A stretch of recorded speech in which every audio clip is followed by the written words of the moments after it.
Question one. What early life experiences limit your ability to see what is possible? Ooh.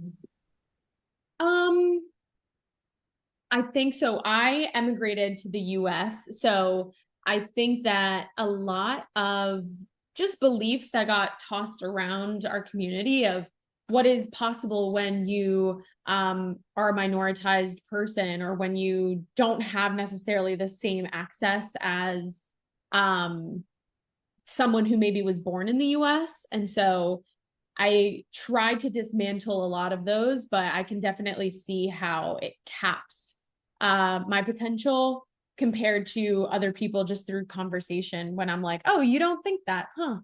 And so that is definitely a big formative piece. That's interesting. What mistakes do you make over and over again? Ooh. Um, I think continually falling into all or nothing patterns where I want to just do everything possible. If it's in my business, if it's with content, I'm like, oh, I'm going to go as hard as possible. And then ultimately always burn out and then take a break. And instead of saying, I'm going to do it more sustainably this time, I just go all in and find myself in that cycle over and over.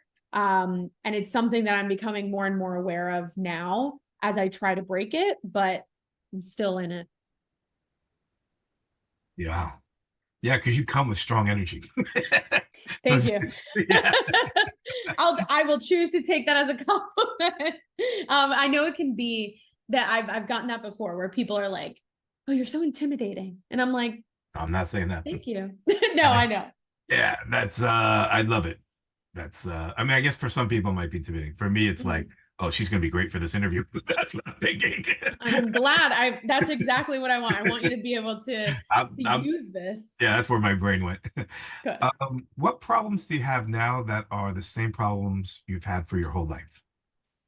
Oh, okay. I don't want to default to saying the all or nothing thing again. But I think a big problem is devaluing um, an accomplishment or constantly succeeding at something and then saying like, okay, that didn't count, like move on to the next thing. And I've noticed that as a pattern since I was very young of always just what is the next achievement? What is the next thing that I can win or that I can get praised for, but not stopping to say, oh, and I did this other thing and that was really great. I'm so proud of myself. I'm very quick to move on. And I see that over and over for my whole life. When have you encountered revisionist history? Mm. I think in my personal life, when I learned that the more you recount a memory, the less true that memory is.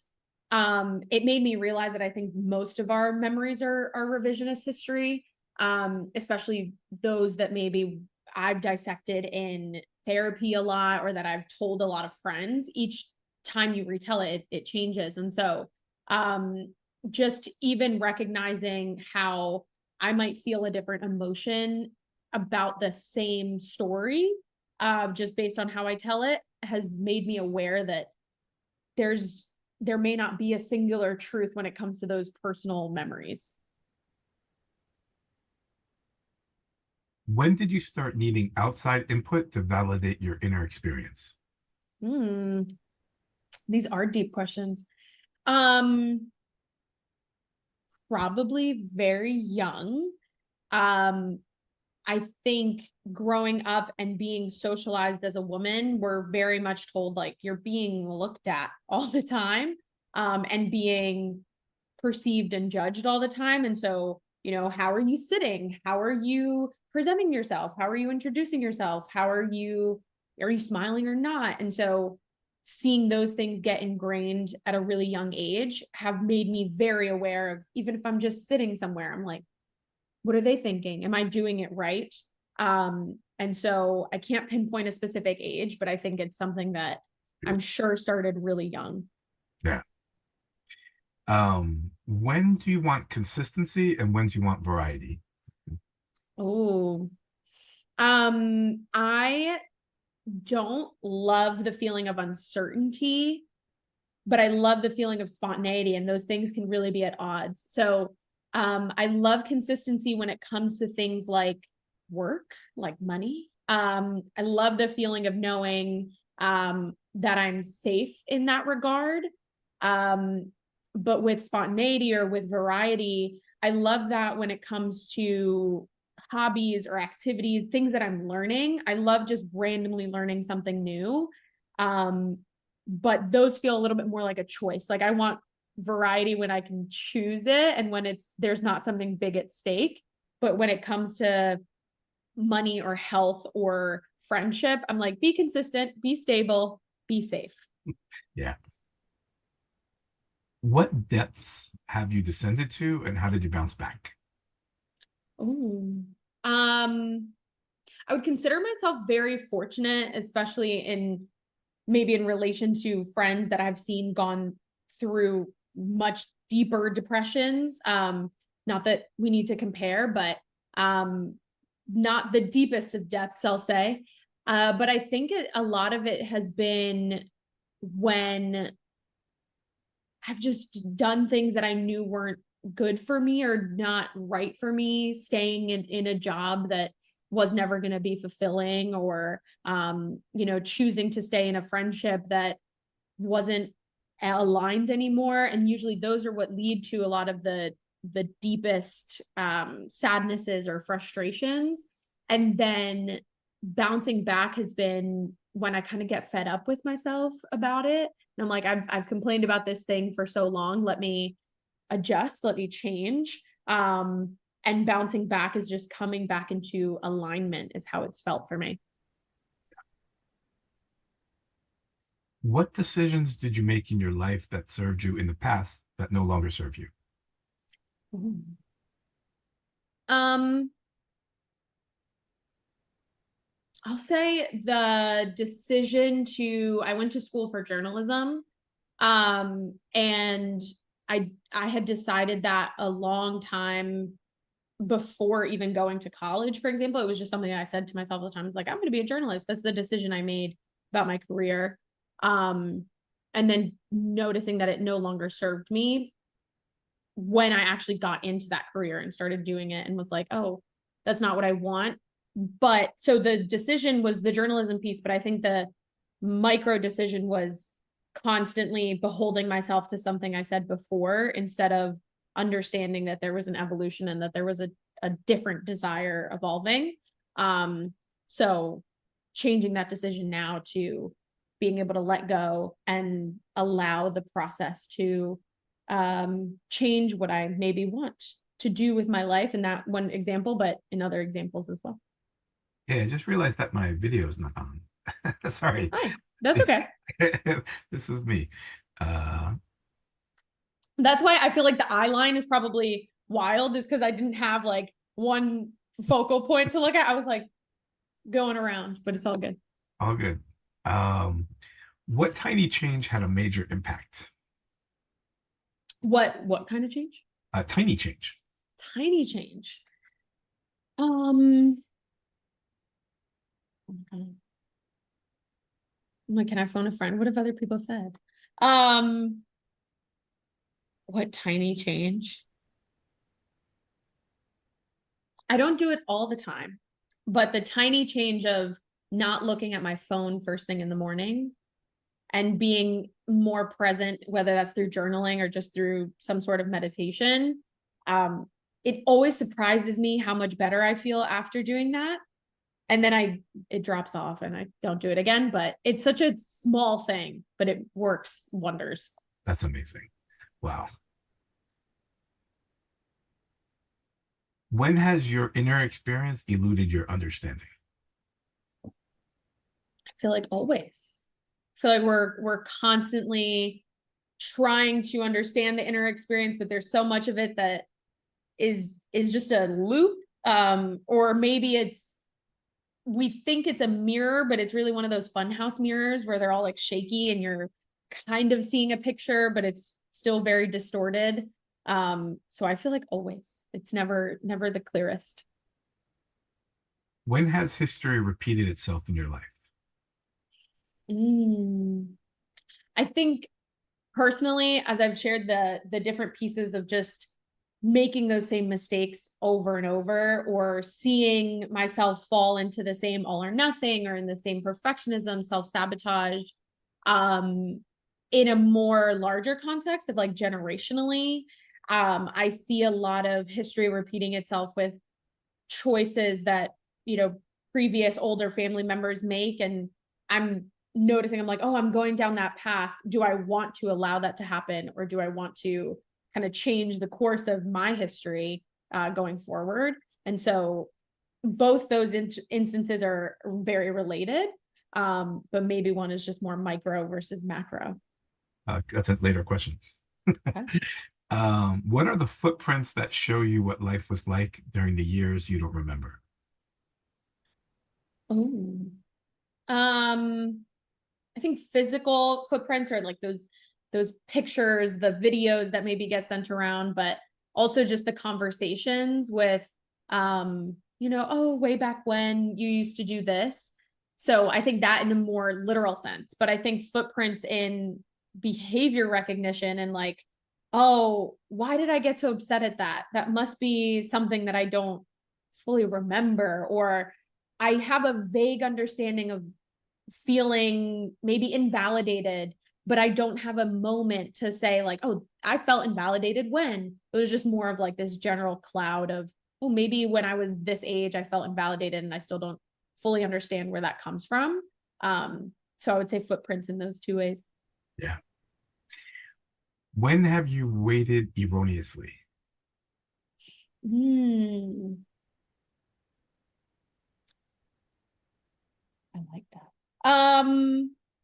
I think the a lot of my examples kind of go back to business because I think it's one of the best um personal development journeys you can go on is starting a business. But the waiting for maybe testing like an offer and really pushing really hard on one thing that I was trying to sell or one type of person I was trying to serve. And I kept saying, if I just wait it out long enough, if I just keep trying long enough, it'll work, without realizing that it was actually just me being called to change and to choose something that felt better, that I actually wanted to do more. um, so definitely a lot of little and big instances of that with business is just knowing when to wait and when to pivot. It's hard. When do your unconscious intentions take over your conscious intentions? Like always, right? The what is it, that 95% of our life is run by the subconscious. Um, I think I just had this conversation right before we jumped on. Asking myself the question, why don't I want this? Allows me to see how the unconscious is trying to protect me, and access more of that in the conscious. But I know that it's constantly evolving. What's your podcast? You're awesome. Thank Like, you. Thank you so much. I'm a podcast strategist. So I help people create podcasts, and I have my own. So I have two technically. One is called Visible, and that one's all about how to start a podcast for your business to get people going into your offers and stuff like that. And then the second one, which I would love to have you on, is called Thought Leaders. And that is, I'm interviewing thought leaders about their respective industry. But a lot of it is just, since I work from home, so much of it is me just self-analyzing. So I love these kinds of questions. you're extraordinary. Thank Like, you. wow. Um, but thank you. I feel very lucky. Um, what growth is on the other side of your pain? mm. So I recently listened to a podcast episode where the host was asking, who would you be without this belief? And so she was giving the example of, who would you be without imposter syndrome? Who would you be without fear of success? Who would you be without scarcity mindset? And I think that is the thing that we're most afraid of, is like, oh, if I could actually be everything I wanted to be.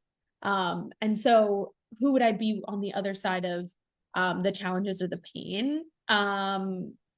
probably really wonderful and really happy, but also probably someone with different levels of pain. And I think new desires that then keep me in the loop of being human. How can love be a verb? Mm, I'll give a really cheesy example. So I live with my partner. He was off of work on Monday. I was super overwhelmed, and my car was parked up a hill, like 4 blocks up. And I'm just like, I'm not gonna make it to my car. Like I can't, I'm just so overwhelmed. It's hot. We've had a heat wave in Philadelphia. It's been horrible. And he was just like, I'll go get your car. And I'm like, those are the little things that are, I was like, thank you. And he's like, do you want to walk with me? I was like, absolutely not. So just the willingness to go get my car. And to recognize like I can't fix whatever's going on emotionally, but like I can go get your car. And so it's those little things. And I see people talk about grand gestures all the time. And I don't know if you watched Bridgerton. I've recently watched season 3, and you fall so much for all these grand gestures, but love is a verb, and the little moments of like willing to go get your car when it's 90 degrees out and it's 4 blocks away up a hill. Beautiful. What were you conditioned to do, positive or negative? Mm, to one of your previous questions, I think I was conditioned to think of what other people will think first before what I think of what I'm about to do. And so I think on the negative side, that has really made it so that maybe I don't go for exactly what I want right away. But I think on the positive, even that is having an empathy of how will my actions impact other people? How will this be perceived in a very communal way? And so there's always the positive and the negative, but sometimes I wish I cared less about what people think. Yeah, age helps. I hope. Definitely. What moment, if it occurred slightly differently, would have significantly altered your life? um I graduated college in 2020, and never got a graduation because we all know what happened in 2020. And I think if that had changed, if I had had a graduation and I had gone down the path of journalism that I thought would have been more open to me, um, because of the world being open, I probably would not have started my business very soon after that, and would not have all of these different reflections on entrepreneurship and personal development. Would probably not be, still living in Philadelphia, all of those things. Um, and so, in a weird way, I'm grateful that it's odd to say grateful that COVID happened, but grateful that it happened in that way at that time. Because I don't know what would be on the other side. Yeah. What have you lost perspective about? Mm, um, I think the impact that an individual can have is something that I used to believe a lot more in terms of things like activism or politics or all of that. And we've all seen the different wars that are happening, the different genocides that are happening. And I feel like now I'm like, oh yeah, like what can one person do? And becoming more cynical in that perspective. And so I would love to tap back into that perspective of the power of the individual. Yeah. What adaptations helped you survive? Mm, I'm like, how many times will I answer the like being perceived part? But the adaptation of caring a lot about what other people think has made me able to adapt into different scenarios very quickly, make friends very quickly, see what is it that other people need. What can I do to fill that need and belong? Um, Again, it's been hindering in many ways, but it has been a really beneficial adaptation to finding a place wherever I am. What mystery do you want to know more about? Um, I love the principles of like manifestation and energy work. And I just want to know if any of it is real or if we're all just in placebo all the time. Me too. Definitely. Yes. It's a great question. Or great. Uh, yeah, I would want to know that. It might be first on my list. That wasn't as high until you mentioned it. I'm thinking that Yeah. that up higher on my list of mysteries. Yeah. Cause I'm like, are we all just doing this mindset work to please ourselves or is something happening? Yeah, yeah. What habit would you like to make, and what habit do you want to break? Mm, I they'll be connected. I would love to make the habit of assuming the best case scenario by breaking the habit of assuming the worst case scenario. Hmm. What pain lingers, and what pain have you let go? Mm. Um, hmm. Like we could go so many different directions. Um, I think there is there's been a lot of letting go of that generational history and the expectations of family. And I think a lot of resentment that I felt towards family have slowly been letting that go. But I know that there's still so much there where there's so much pain to explore in terms of what is mine versus what is theirs and how can I know what fears are mine and what skepticism is mine versus my mom's or my family's or my siblings, whatever it is. So really proud of what has been let go, but recognize that there's still so much, such a chunk there to pick away at. Yeah. What story do you tell about yourself? Depends on the day. The story changes based off of the mood. But I think the main story is I'm like, this is gonna sound boastful, but I'm like, I think I'm a very charismatic person who's willing to kind of go into anything with an open mind. Um, and that's on the good days. I'm like, yep, that's who I am. And then on the not so good days, I'm like, can't do anything right. Everything is a struggle. Everything is hard, but I'll be charismatic and figure it out. Nice, nice, nice. I don't know if you said what stories instead of what story. It's more interesting to Mm. have more multiple stories. Mm. What are your longest standing grudges? Mm. I feel like there's this one um teacher from high school that I think of regularly who I got into arguments with all of the time. And there was one argument that was very bad. And this was a very small class. It was a French teacher. This was a very small class. And then he just like yelled as loud as possible to me, like, who do you think you are?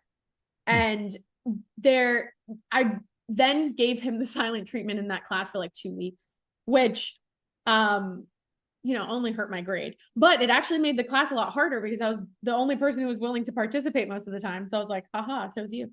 um and I don't know, I still think about that all the time where it's I don't know if it's a grudge towards him or just towards the situation. I'm like, it's been a good long time. I'm like, Oh, there, yeah, still, yeah, like, who do you think you are? Like you sit in the shower sometimes and you're like, it's still what would bothering. I say Yeah, now? why? Right. Yeah, like you're Yeah. like, what would I say now? I think that, or I think the um when I first started at my first job after college, there was a woman who was like, oh, with like you're so sensitive with your kind of last name. And so I took it off the screen, but the last name is Sanchez. And just very, it was very thinly veiled, like, of course you care because of your identity and all these things. And so I sometimes that'll come up in the shower where I'm like, Interesting. yeah, like let's all these different rebuttals. So those two definitely come to mind. Cool. I mean, not cool, but interesting. Yeah. What do you intentionally sacrifice and what have you unintentionally sacrificed? Hmm. What do I intentionally sacrifice in a not selfish way? I'm like, I try to sacrifice very little. In the sense of like personal joys. Um, but do I unintentionally sacrifice? Probably um saying what I want regularly because I'm like, it's just easier to go with whatever other people want. I'm like, because I don't, there's a lot of situations where I just don't care enough. So I'm like, Really bad. You just go with it. yeah, I'm like, maybe I would have rather seen the other movie, but it's not that big a deal where I'm like, I'll see this movie. Who cares? And I definitely can see how that could accumulate, but that would be the unintentional sacrifice. Yeah. Yeah. What spirals could be positive or negative? What spirals in your life? Mm, um, anxiety. The worst case scenario thinking. Definitely spirals. I see it a lot with like health things. Like I'll notice, a random like stomach ache that won't go away. And the first thing I think of is worst case scenario where I'm like, I'm gonna die.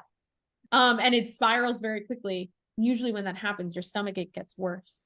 Hmm. And you're or whatever it is, it might be a headache, but the more you spiral into anxiety, your symptom is gonna feel worse. So I think I notice it the most in health things, but just worst case scenario thinking tends to spiral Goes down. Yeah. quickly downhill. Yeah. Who have you forgiven and who have you refused to forgive? Mm, um,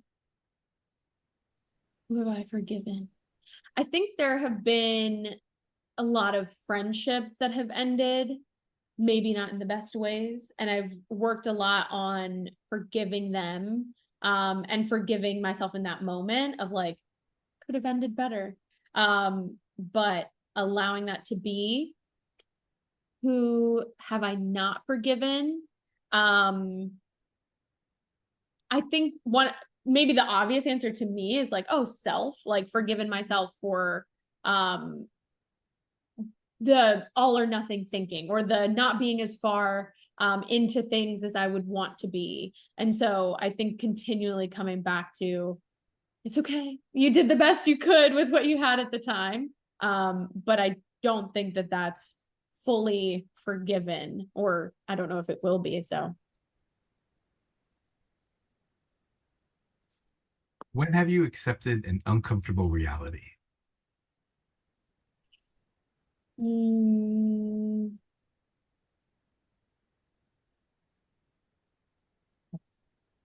an uncomfortable reality. Um, I don't know. Yeah, it sounds like you. It's not on Yeah, the I'm like, what do we have an example of like what have other people answered? a lot. I mean, I'll go personal. There's always tons of these for me. Well, get almost teary-eyed. My ex-wife really didn't love me. To be honest, I like to think that. Dang. If I'm gonna go, to be fair, I mean, I got 100 of them. Today, it would be my weight. I looked at my weight and I was like, oh, I gotta do something about this. Or accepted, yeah, I've been off of work for 4 years. Well, hard work at least. And I wrote 25 books, but it's not making enough money. I'm gonna have to go back. I was a school teacher for 25 years and we'll probably go back in September. So these would be examples. Yeah. Yeah. I'm like, those are really good ones. I don't know. It could be right. It could be as small as the uncomfortable reality the fridge needs to be cleaned, Yeah. No, small. I mean, I do think I just had this conversation with a business friend of mine yesterday that the the I don't know, like that kind of cliche of like no one's coming to save you. And really the uncomfortable truth of like if I don't want to work hard, that's fine. Really the only person I'm hurting is myself. And that's an uncomfortable truth I think I accept and then forget every 6 months. And so just this morning kind of saying like, okay, what can we do differently? Um, because the hard work is coming, or you can choose to ignore it, but then you won't get anything that you want. Yeah, that's great. What are you unwilling to release that keeps you held back? Hmm. A discomfort with being perceived or being seen fully. Um, the something I work on a lot with coaches or even with marketing people is, oh, like be fully yourself online. And I'm like, I don't want to do that. Like, I'm good. Like on a Zoom call, it's one thing, but then on and like in content or on a stage or whatever, I'm like, maybe not. Because again, being so caught up in what are other people gonna think. And so I know that letting that go would be really beneficial, but I don't think I'm there yet. If you convened, so I'm laughing because I'm so curious how, I think I know how you're going to answer this. Mm. If you convened a feedback panel from the people closest to you, who would you choose? Which I don't know, but what would they say? Which I think I do know. We'll see.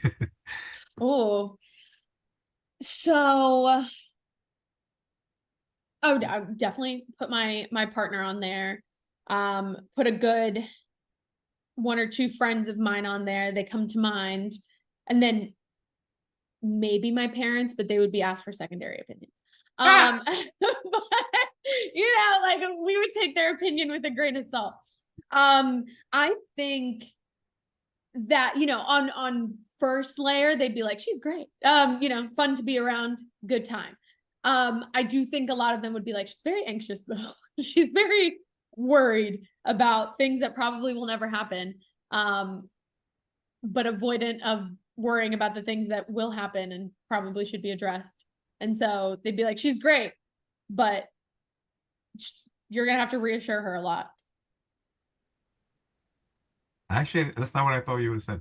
What did you think I was going to Oh, say? that you're extraordinarily charismatic and great energy Thank and you. makes great things happen. And that's what I was thinking, but Thank probably you. both are true. What generational trauma affects you today? Mm. Um, One that I actively am working on dismantling is most of the people in my family are divorced. Ah, And very unhappily so. I think there's a big difference between happily divorced people and unhappily divorced people. Most of them are unhappily divorced, and there's a lot of generational issues with just being able to tolerate other people's differences. Like they tolerate them, but I think um, they're not super open to difference. And they is like a lot of people. It's not even just like my parents, all of them. So actively working on that and actively working on conflict resolution within friendships and romantic relationships.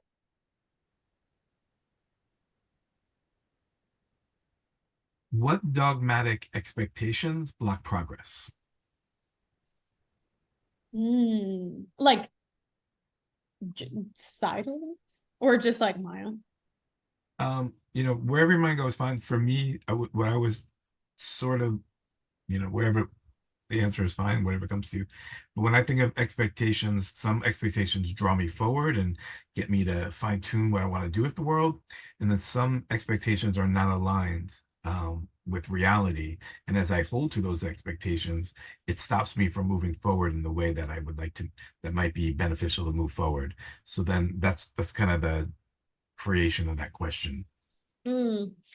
I think like on a larger scale, societal expectations, something that I reflect on often is the role of women and like having that level of ambition. And I think as much progress as we've made, there's still a lot of people who are very uncomfortable with ambitious or outspoken women. And so I sometimes internalize that with like, oh, is how is this going to be perceived? And uh close in close relationships to me, but also just on a larger scale of would it be different if I were a man? And I think that is natural questioning, but maybe isn't the most productive. And then the expectations themselves are quite hindering, I think. When has sharing joy been just as important as experiencing joy? Um, hmm. I think the to me, they might be the same. I'm very much an external processor. So being able to share a celebration, whether it's of myself or of someone else, and tell that to another person and then kind of get that communal reaction of like, we're both so excited, just multiplies it for me. So I always tend to experience joy through sharing it rather than just like personal contentment When do you rationally know you are being irrational? all the time. I think with the in a positive way, sometimes I'm like, I just know this is going to work out and I have no idea how. It might be irrational to everyone else, but here we go. We're on the Delulu train and I know it, but I'm like, I like this. This is working for me. So we're going to keep going. And then on the negative side too, where I'm just like in the depths of worst case scenario. And I'm like, there's no way this will happen, but I'm hiding under the covers anyway. And just kind of watching myself go through it, which I think is a step in the right direction of like, rather than just fully being in it, but I don't know. I'm like, maybe presence would be better. Things to think about. Yeah, right on. When do you want things both ways? Um, I want to get everything I want without having to work for it. Yeah. I'm like, I want to be able to, not get winded when I walk up these very big hills where I live. I don't want to go practice doing that and be winded. That's crazy. So just all those little tiny moments and big moments alike. When have you lost something you cared about? Um, in at least in terms of like interpersonal grief, I'm very, very fortunate. I haven't experienced a lot of that.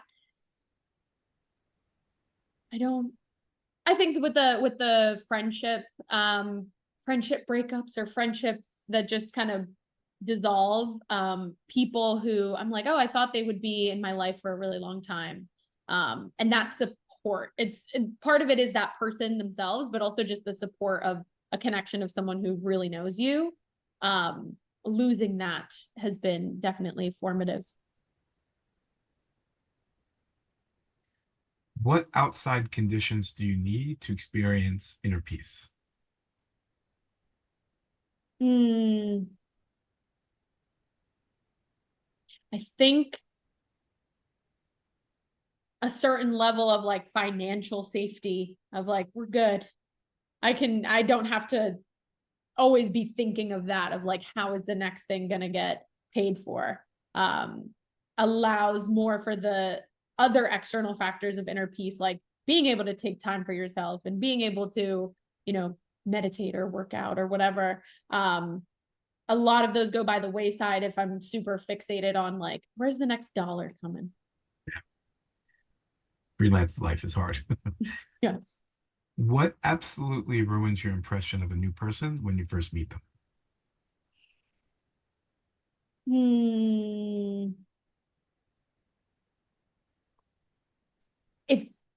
If they're rude to like wait staff, or if they're rude to people who they don't deem as like the important people in the room, I'm immediately like, oh, then I shouldn't be important to you either. When have you realized you were the common denominator?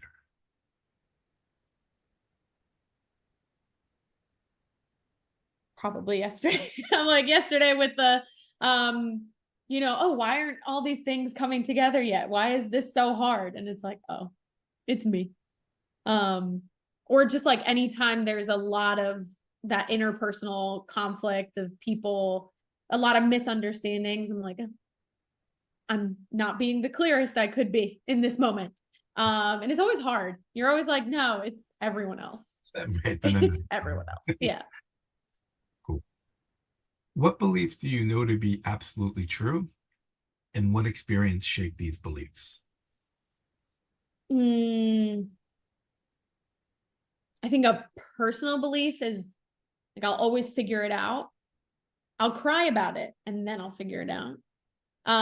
Is usually how it goes. And I think it's just been, years of proving that to myself of in the small moments, I'm thinking like, projects that are at a deadline and you're like, this is never gonna come together. Cry about it, figure it out. And then also in bigger things like more life decisions or trying to see the bigger picture. I'm like, I'll cry about it and then I'll figure it out. When do you feel disconnected, and what might you be doing to contribute to the disconnection? Um, recently, I feel very disconnected when I'm consuming a lot of information or just like constantly having a podcast on, constantly scrolling, constantly watching something. Um, I feel very disconnected. And then I recognize that the goal was probably to feel disconnected because I was avoiding something. Yeah. And so I have those moments not all the time, but once I'm there, I'm like, oh, I haven't heard myself think in a really long time. Yeah, I hear that. What small steps make a big difference? Um, I think it might not feel small for everyone, but I think asking for help, like just letting someone know, hey, I've been struggling with this. Even if you're not necessarily asking them for a solution, you're just asking them to hear you. That step can open up so much more of like getting out of whatever depth you're in. What does reciprocation look like to you? This is a big one. I'm very, oh, I just sometimes to an annoying amount, I'm like, does this feel equal? And so I think reciprocation isn't always like, you do the dishes one day, I do the dishes the next, but just feeling like both people are putting the same energy, effort, and consideration into each situation. Um, and so I'm always a little on guard about it where I'm like, are they putting the same amount as I am? Um, but yeah, I also think a lot of things can be solved with a simple thank you and just like acknowledging someone and saying, you know what? Yeah. Yeah, just being like, thank you so much for that. Like the feeling of someone saying thank you, I'm just like, oh, okay, it's been recognized. So yeah, a bit of a thank you and a bit of just acknowledgement that equal effort is being put in. If you ask your friends to identify your blind spots, what would they say? Um, I think a lot of it could be knowing when to give a solution, when to give help versus when to just be there. My initial strategy is just like, let's fix it, let's solve. And they probably would rather me just sit and listen. When have you solved a problem which then created other problems? Mm, always. I think that like not in this like very doom and gloom way, but I think we're always gonna come up against something that we perceive as a problem. So it's the just like cliche new levels, new devils. Like you get out of one situation, you think, oh wow, this is peace. And then you come up and you're like, oh, peace has a lot of problems as well. Um, so always just being willing to then reframe it and be like, is it a problem or is it exactly what I wanted? That's funny. That's the next question. That's the second to next question, which is, Okay. what if there's not a problem to be fixed, just a situation to be addressed? That's question 79. Uh, but before that one, Okay. if you imagine that life happened for you and not to you, how does that change your experience of life? Mm, um, I find that if I'm able to access that mindset, that viewpoint, things just flow together. I'm very like la di da. Things will. I probably am not working as hard, but I'm working more intentionally. I find, um, and I feel a bit more detached from different situations because I don't feel like the person making things happen. Versus when it's like, oh, life is happening to me, I'm always in a state of reaction and very attached to making sure that things fit and get put together. um and so I like living in more of a state of flow of things happen for me, but it's easy to get thrown off of that as well. Yeah. What would you want? Sorry, this was then. What if there's not a problem to be fixed, just a situation to be addressed? If there's not a problem to be fixed, I'd probably cry a lot less. I think the yeah, I think if it were just like, oh, it's a situation or a circumstance, it'd be easier to fix things. But then I think part of me is like, wouldn't that just be denying our human emotion of like things are hard and it's okay for them to be hard, and then move on to them, or from them. But yeah, I feel like I would be a lot more regulated. Yeah. Would you want to have a peak experience if you could only have it once? No, because then I feel like I would be chasing it all the time and then know that it'll never come back. That's how I feel. Yes. How much of your happiness is based on you, and how much of your happiness is based on what happens to you? Um, I don't love that this is my answer, but I think a lot of it is based off of what happens to me, or from the previous question for me. I noticed it just this week with, there are days where you're like, oh, the inquiries are dry. No one's here. No one, no one's gonna sign up for things, or no one's interested in, signing up for an interview, whatever. And then the next day, someone signs up for an interview, and I'm like, oh, I'm on top of the world again. And so probably would want to divest a little bit from that, but I definitely notice, I feel a little bit better when there's a positive outcome. What unfortunate event happened that was completely foreseeable yet was unforeseen? Um, I don't think I have one in mind. What is easy for you that is hard for others and you have no idea why? And what is difficult for you that is easy for others and you have no idea why? Um, I think talking to strangers. I think that is easy for me. And just putting um putting words to things I like to think I do well, which I know other people struggle with a lot, or struggle with building a rapport with people. Um, so that's a great advantage. I think something that might be hard for me that is easier for others, I think might be seeing the perspective of like seeing the bigger picture. Then again, that might be hard for everyone. But really just like understanding that things are not the end of the world. I'm like, no, everything is live or die. Yeah. What are your bittersweet memories? Hmm. Um, hmm. The times my parents have been divorced for a long time, as I mentioned before. Um, and one of them lives out of state. So I live in Pennsylvania. My dad lives in Florida. And so the memories of two very like intentional months every summer, but then that kind of being it. And feeling very loved in some ways, but then recognizing that there was still a lack there. Yeah. When do you drown yourself in a puddle? Regularly. I'm a Pisces. I like water, and a lot of that is tears. I think probably more often than I should. Where does your terror hide? Um, hmm,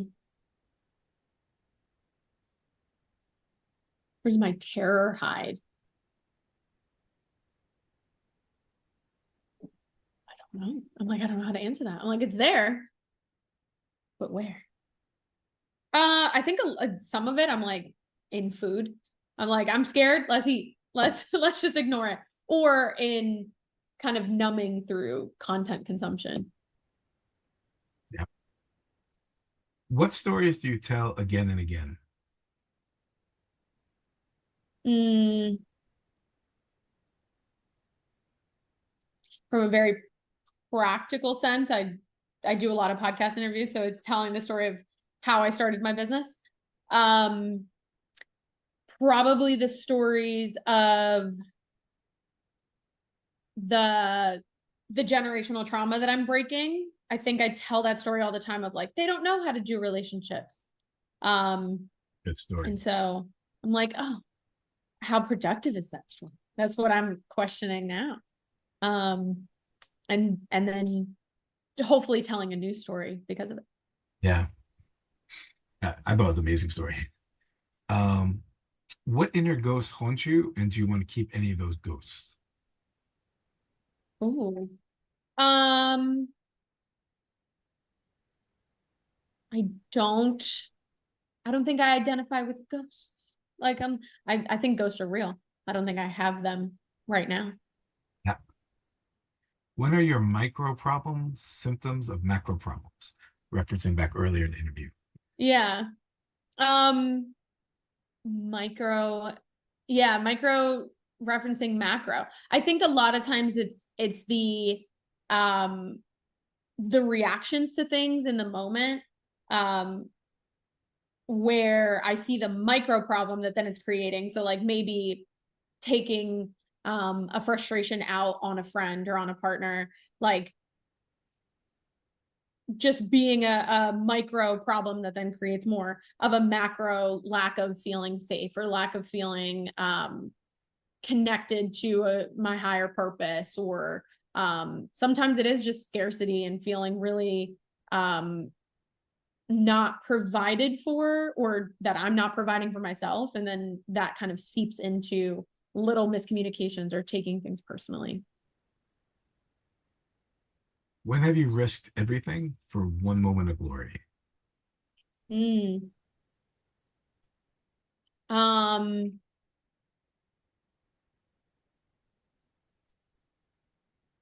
I don't know. Like maybe I haven't risked enough. Um, yeah. Most people don't answer that question that way.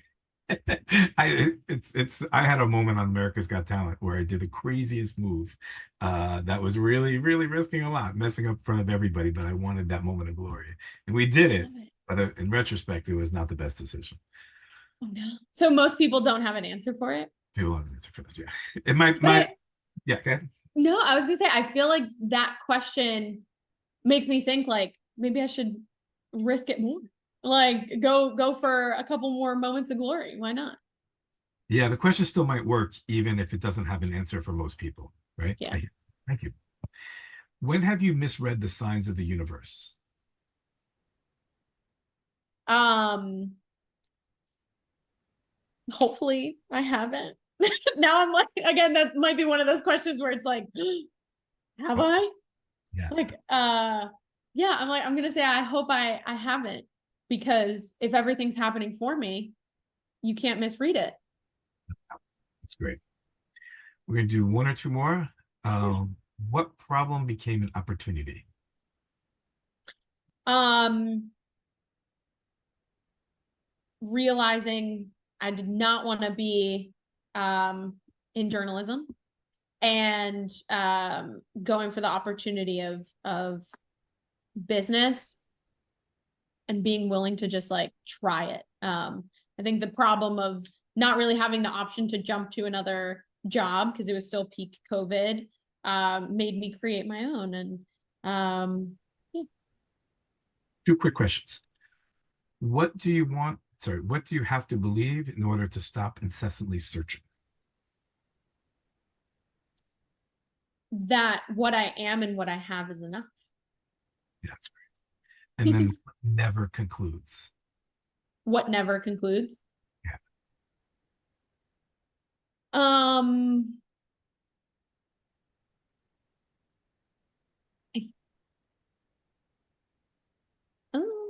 I'm like a couple answers come to mind, but what never concludes, I think, is our